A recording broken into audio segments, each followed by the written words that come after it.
ready to unlock the secret to a seamless online course workflow.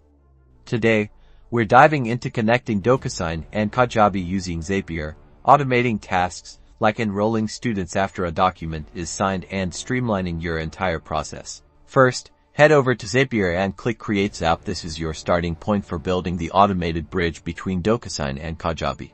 Next, select Docusign as your trigger app. A trigger is the event that starts your Zap, and in this case, we want it to be when a document is completed.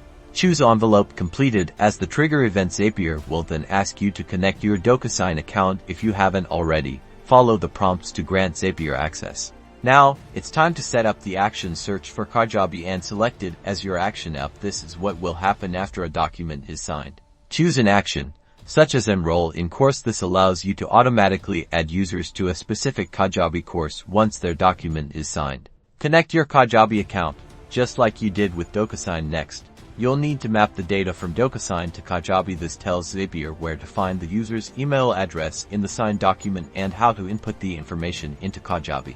Finally, test your Zap to ensure everything is working smoothly. If all looks good, turn on your Zap.